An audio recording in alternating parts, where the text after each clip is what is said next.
નમસ્કાર, સ્વાગત છે આપનું ડે સ્પેશિયલ કાર્યક્રમમાં. આપની સાથે હું છું શિવાની. ડે સ્પેશિયલમાં આજે વાત કરવી છે ઘર કંકાસમાં ક્રૂરતા વધી છે.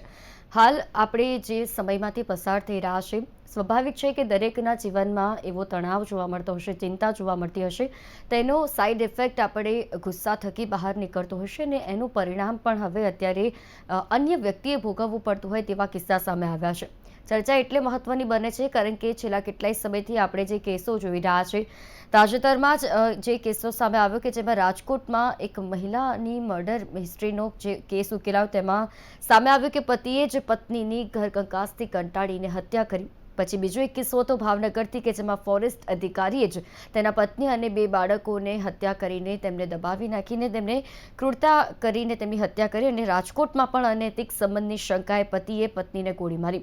આવા અનેકો કિસ્સા આપણે રોજબરોજ સાંભળતા હોઈએ છીએ અને આના ઉપર એટલે ચર્ચા કરવી મહત્વની બને છે કે નાની અમથી બાબત પણ ક્યારે મોટું સ્વરૂપ ધારણ કરી લે, ક્યારે તે ઝઘડાઓ હત્યા અને કોઈને મારી નાખવા સુધી જે છે તે પ્રેરણા, ત્યાં સુધી આપણે વાત કરવાની. કારણ કે અત્યારના સમયમાં મોટાભાગે એવું જોઈએ છે કે લોકો જે છે તે જે તણાવ, જે ચિંતામાં પસાર થતા હોય છે, ઘણી વખત શંકાને આધારે પણ વ્યક્તિની હત્યા કરી દેવાતી હોય છે અને ઘર કંકાસ જે છે તેને કારણે તેમાં ક્રૂરતા અત્યારે સૌથી વધુ જોવા મળે છે. પહેલાં એવું હતું કે સામાન્ય બાબતમાં જે બોલાચાલી થતી હતી, જે ઝઘડો થતો હતો ને તે ઝઘડાનું નિરાકરણ ઘરમાં જ પતી જતું હતું, શાંતિથી વડીલોની સામે બેસીને વાતનું નિરાકરણ આવતું હતું. હવે છૂટાછેડાના કેસ પણ તેને કારણે વધી રહ્યા છે કે લોકો એવું માની રહ્યા છે, શંકાને આધારે હોય કે પછી સામેવાળા વ્યક્તિને ટોલરન્સ સ્થિતિ જો ના હોય અને તે સહન ના કરી શકતો હોય તો તેને કારણે તે ડોમેસ્ટિક વાયલન્સનો જે ભોગ બનતા હોય તો તેને લીધે પણ છૂટાછેડા તે લઈ લેતા હોય છે. પરંતુ આ બધાની વચ્ચે એક સમાજની વાત કરીએ તો સમાજમાં જ્યારે આવા પ્રકારના કેસ વધે છે ત્યારે તેની અસર સમાજમાં રહેતા અન્ય લોકો ઉપર પડતી હોય છે અને તેની ગંભીર પરિણામનો સામનો કરવાનો પણ વારો આવે છે. હાલ આ કેસો વિશે વાત કરીશું. આજે વધતી ઘર કંકાસમાં ક્રૂરતાની વિશે વાત કરીશું.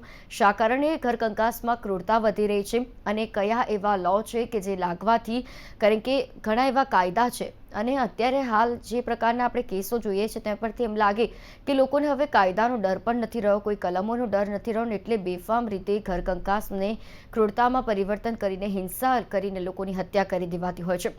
આ કેસો વધવા પાછળનું કારણ જાણીશું અને કયા એવા કાયદા છે, કાયદા હેઠળ જે પણ ડોમેસ્ટિક વાયલન્સનો ભોગ બને છે તેમને કયા કાયદા હેઠળ તેમનું જે સુરક્ષા માટે નિયમનો જે લાગુ કરવો જોઈએ તેના વિશે આપણે વાત કરીએ. આપણી સાથે જોડાયા છે સૃષ્ટિ થોલા કે જે એડવોકેટ છે, ડોક્ટર હર્ષા જયસ્વાલ કે જો મનોચિકિત્સક છે. બંનેનું હાર્દિક સ્વાગત છે.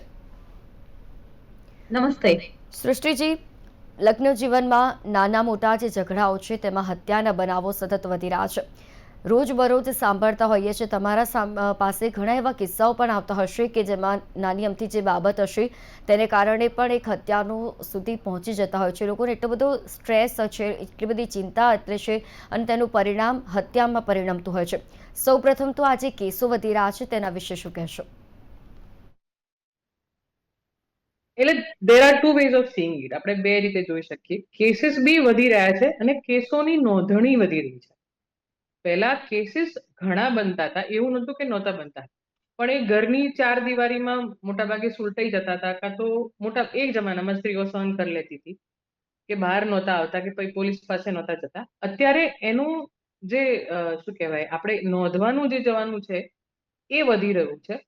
મે બી દેટ ઇઝ વાય આપણે એનો બહુ મોટો ડિફરન્સ જોઈ રહ્યા છે. પણ હા, એમાં ના નથી કે વાયલન્સ, જે મતભેદ છે એ એક લેવલ ઓફ એક્સ્ટ્રીમિઝમ તરફ જઈ રહ્યા છે. આપણે એ વસ્તુ સાચી છે કે બહુ કિસ્સા વધી રહ્યા છે અને બહુ બધા ડોમેસ્ટિક વાયલન્સના કેસ આવી બી રહ્યા છે.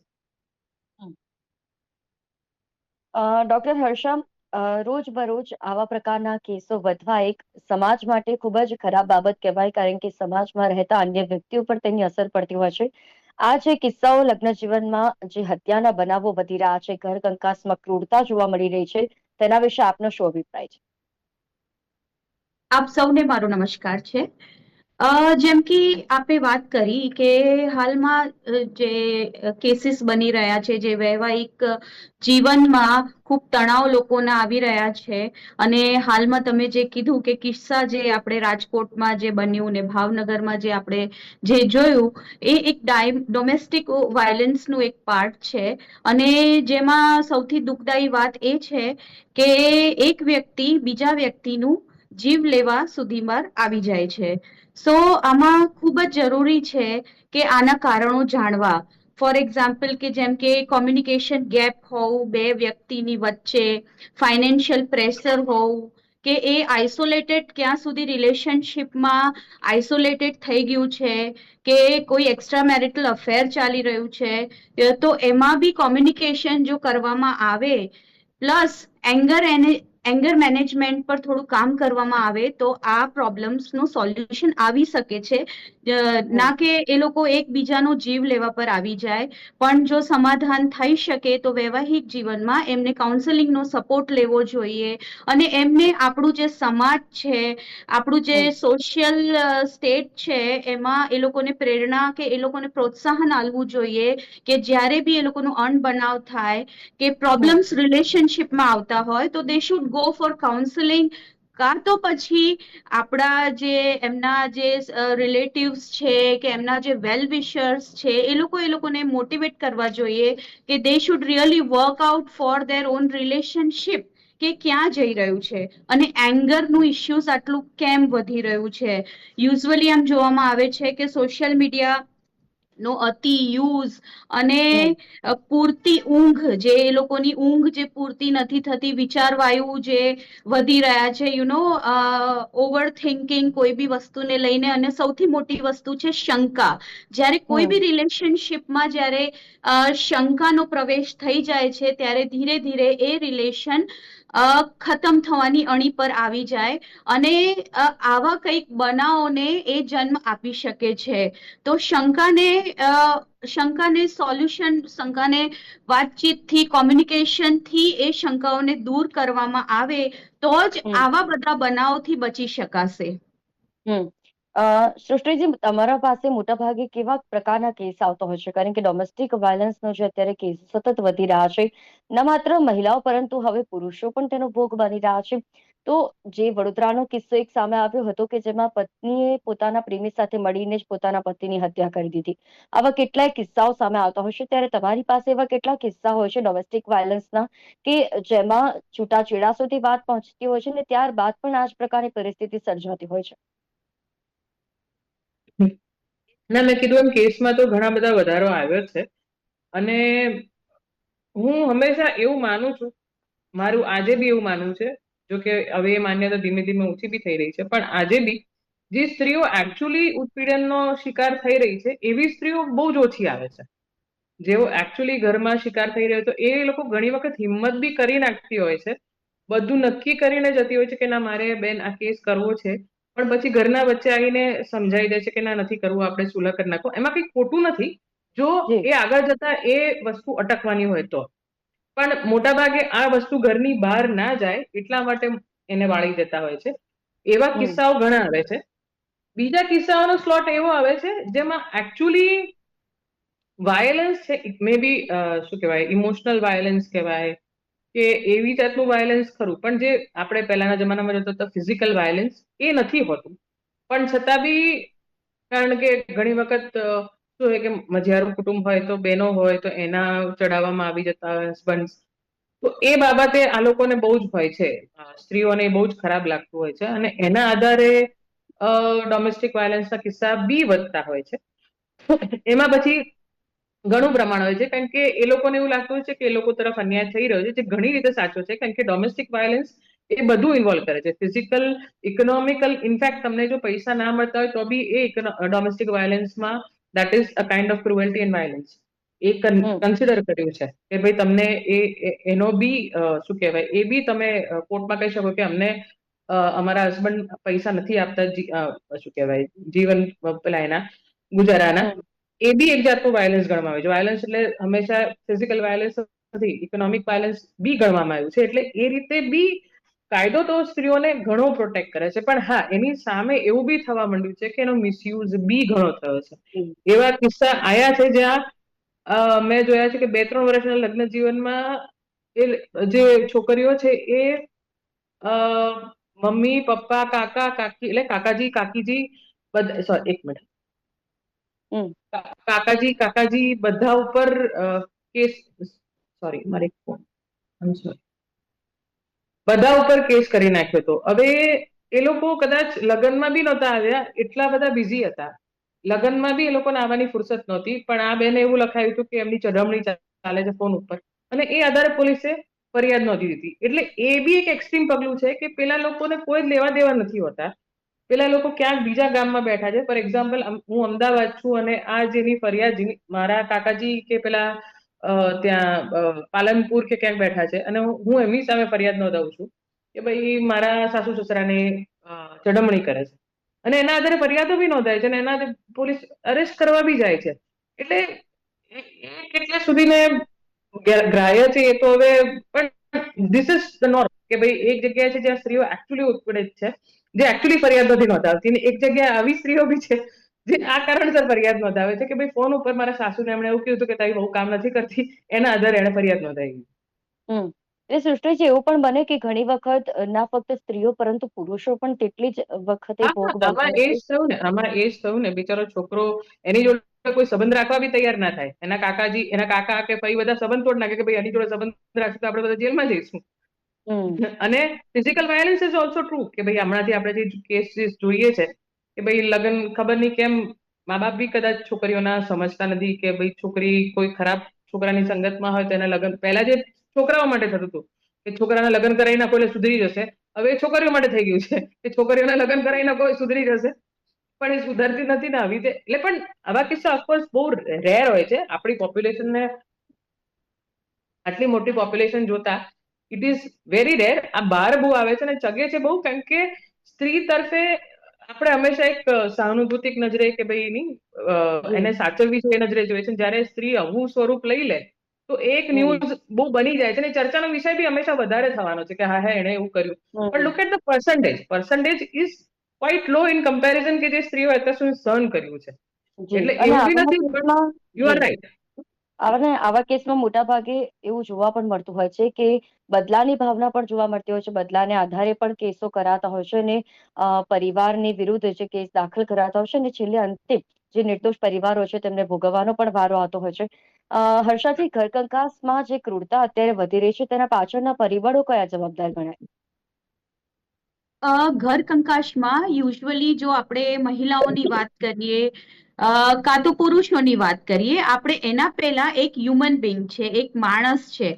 તો એવું આપણે કોઈને બી પાર્શિયલ નથી થઈ રહ્યા કે મહિલાઓની વાત નથી સ્પેશિયલી કે પુરુષોની હમ. વાત નથી. કોમન બિહેવિયરની જો વાત કરીએ, જ્યારે એક મેરિડ લાઈફની વાત આવે છે ત્યારે એક કોમન બિહેવિયર છે કે એકબીજાની કઈ વાત ટ્રિગર કરી રહી છે, કે ક્યાં આગળ સ્ટિમ્યુલી આવે છે, ક્યાં નકારાત્મક વિચારો વધી રહ્યા છે, અને બેના રિલેશનમાં ક્યાંક શંકા આવી ગઈ, ગુસ્સો આવી ગયો, તો એનું લેવલ કેટલે સુધી જઈ રહ્યું છે, તો એ હમ. ફાઇન્ડ આઉટ કરવાની જરૂર છે.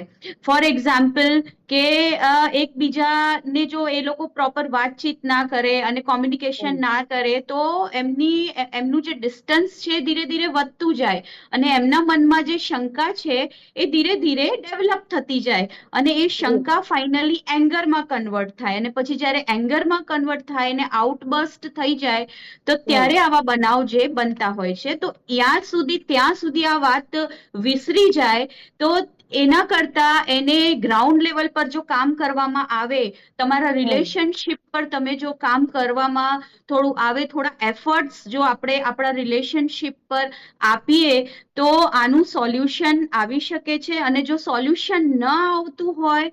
છતાંય આ જે પ્રોબ્લેમ્સ છે એ ડિક્રીઝ થઈ શકે છે, કે હમ. આવા કોઈ બનાવને એ રૂપાંતર ન આપે.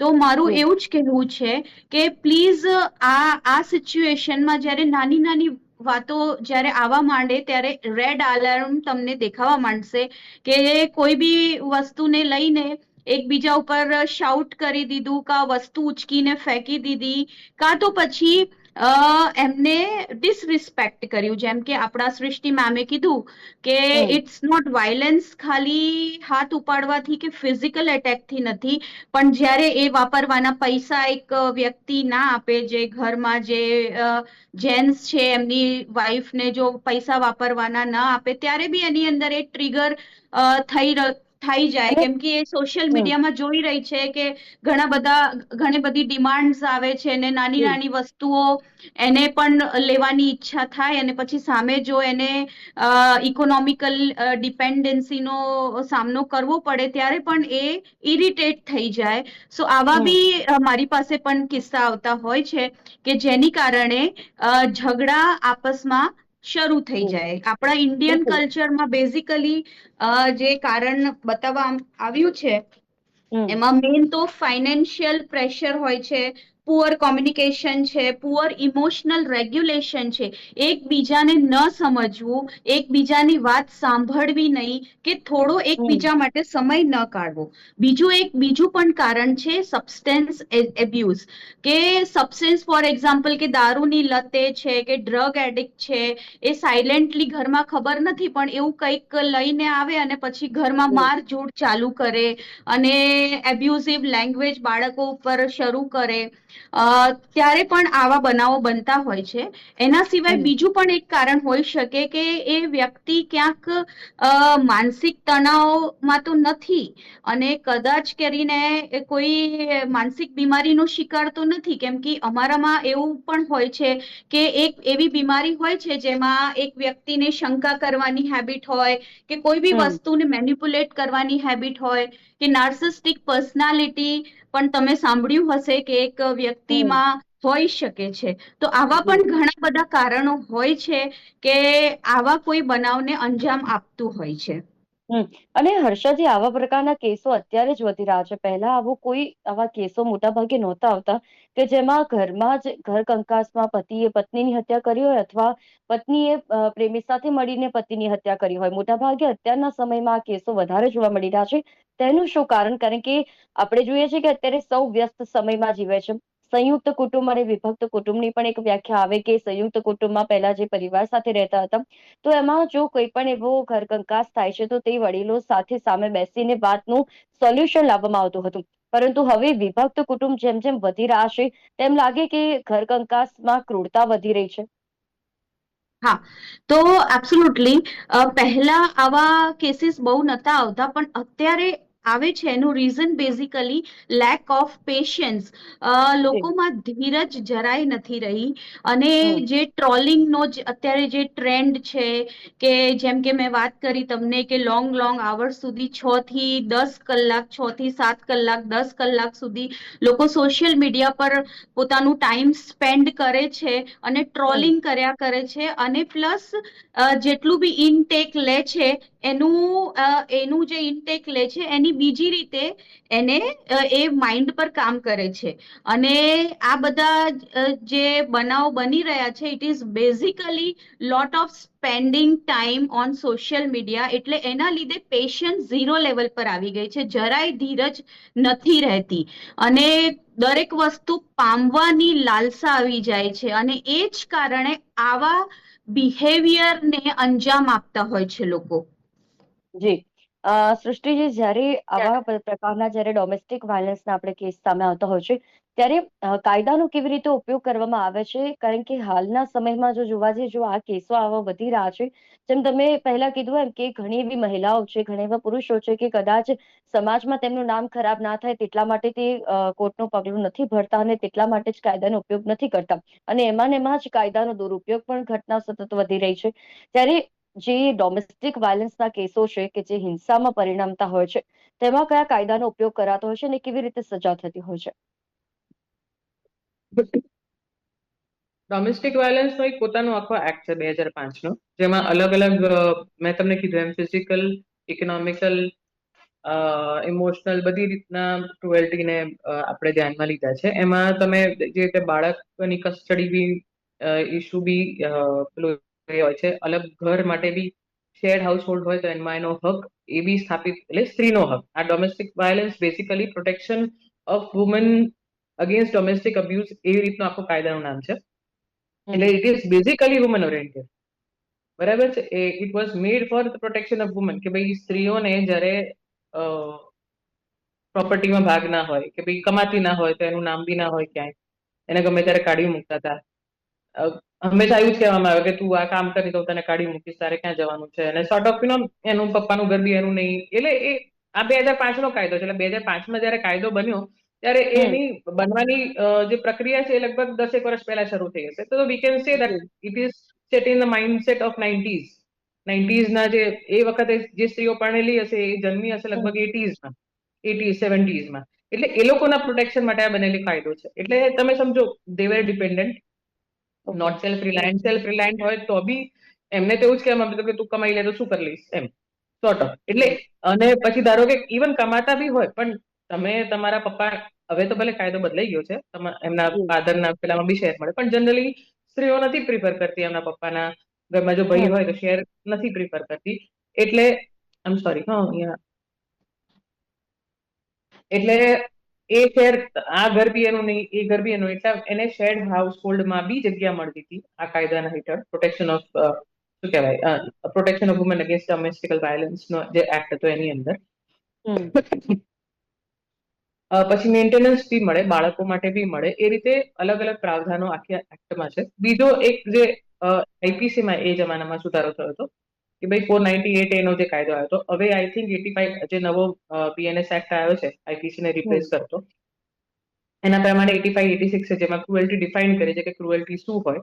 અને પછી protection of women against in laws, કે બધા ખાલી અગેન્સ્ટ નોટ ઓનલી હસબન્ડ, પણ એ વખતે જયારે લગભગ આઈ થિંક આ અમેન્ડમેન્ટ આઈપીસીમાં ઓરિજિનલી 82માં આવ્યું હતું, 1982માં. તો એટલે કારણ કે એ વખતે મજિયારું કુટુંબ જ હોતું હતું. એટલે અને એ વખતે આપણે અત્યારે જે છાપામાં જોઈએ છે, પણ એ વખતે તમને ધ્યાનમાં હોય, એટલે રાધર તમને એવું આપણે શીખ્યા ભાઈ હોઈશું કે ડાઉરી ડેથ, સ્ત્રીને બાળવાની પેલી, એ બહુ જ બધા કેસીસ એ વખતે બનતા હતા.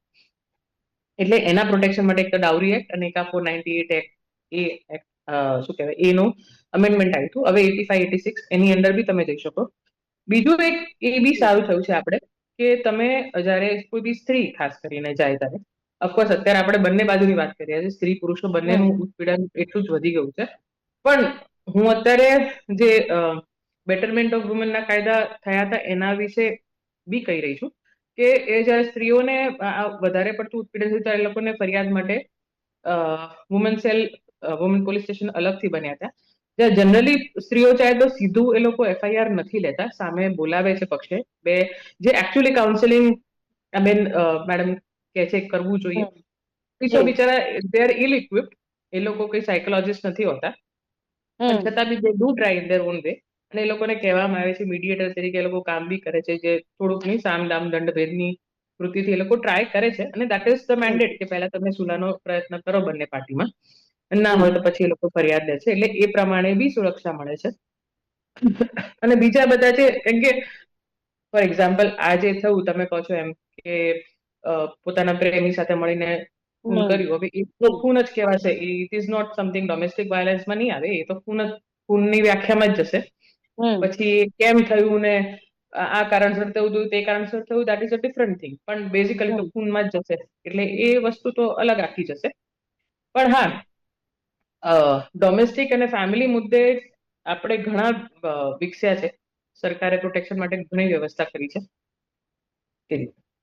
જી બિલકુલ સૃષ્ટિજી, અને ખૂબ જ સુંદર રીતે આપણે સમજાવ્યું કે ઘણા બધા એવા કેસો આપણે જોઈ રહ્યા છે, અને આ કેસોમાં કઈ રીતે ડિફેન્ડ કરવું અને કઈ રીતે ડોમેસ્ટિક વાયલન્સના કેસને અલગ પાડવા, તેમાં પણ તથ્ય જાણવું ખૂબ જ જરૂરી બનતું હોય છે. ઘણા હોય છે કે જ્યાં ફક્ત મહિલાઓ જ નહીં પરંતુ પુરુષો પણ તેનો ભોગ બનતા હોય છે. માટે જરૂરી છે કે કાયદાનો બને તેટલો ઉપયોગ થાય, પરંતુ દુરુપયોગથી બચાવવા માટે એની જરૂર છે કે લોકોમાં જાગૃતિ પણ આવે, અને જ્યાં પણ કાયદાનો દુરુપયોગ થઈ રહ્યો છે તેના વિરુદ્ધ કડકમાં કડક પગલાં ભરાય. અને જેમ હર્ષાજી આપણે વાત કરી કે આવા લોકોને કાઉન્સેલિંગ કરવું જરૂરી છે, જે સ્ટાર્ટિંગમાં જ ખબર પડી જવી જોઈએ કે આ જે વસ્તુ છે, જે ઘરકંકાસ છે, તે ક્યાં સુધી જઈ શકે છે. જો શરૂઆતથી જ સમજી લેવામાં આવે તો કદાચ કાઉન્સેલિંગની મદદથી પણ ઘરકંકાસ જે છે તે ઘટી શકે છે, અને કદાચ વડીલોની સાથે બેસી રહીને પણ જે ઘરકંકાસ છે કે જે ક્રૂરતામાં ના પરિણામે તે પ્રકારના પણ વાતચીત કરીને પગલાં ભરી શકાય છે. સૃષ્ટિજી, હર્ષાજી, આપ બંને અમારી સાથે આ વિશેષ ચર્ચામાં જોડાયા તે બદલ આપ બંનેનો આભાર. ખૂબ ખૂબ આભાર. Thank you. ડે સ્પેશિયલમાં આજે વાત હતી ઘર કંકાસમાં જે ક્રૂરતા વધી રહી છે, ડોમેસ્ટિક વાયલન્સના કેસો સતત વધી રહ્યા છે, હત્યાના બનાવો તેમાં વધી રહ્યા છે. શંકાના આધારે હોય, તણાવને આધારે હોય કે પછી કોઈ પણ એવા અંગત વાતચીતના આધારે પણ ઘર કંકાસને લીધે હત્યાના બનાવો સતત વધતા જોવા મળે છે. આપઘાતના બનાવો પણ તેમાંથી જ વધી રહ્યા છે. તો આ જ બધા જે પગલાં છે તે રોકવા માટે કાઉન્સેલિંગ કરવું જરૂરી છે. જો કોઈ પણ એવા વ્યક્તિને એમ લાગે છે કે તેને કોઈ પણ તેના જે અંગત વ્યક્તિ છે તેના ઉપર શંકા છે અથવા તે એવા માનસિક તણાવમાંથી પસાર થઈ રહ્યું છે, તો કાઉન્સેલિંગથી મદદથી તે ઘટાડી શકાય છે. અને કોઈ પણ વ્યક્તિ જો ડોમેસ્ટિક વાયલન્સનો ભોગ બને છે તો તેણે કાયદાનો ઉપયોગ કરીને તેના વિરુદ્ધ કડકમાં કડક પગલાં ભરી શકાય છે. પરંતુ કાયદાનો દુરુપયોગ અટકાવવા માટે કાયદાનું મજબૂત હોવું જરૂરી છે, લોકોનું જાગૃત થવું તેટલું જ જરૂરી છે. ડે સ્પેશિયલના કાર્યક્રમમાં હાલ બસ આટલું જ. ફરી મળીશું નવા વિષયની સાથે. ત્યાં સુધી મને રજા આપશો. નમસ્કાર.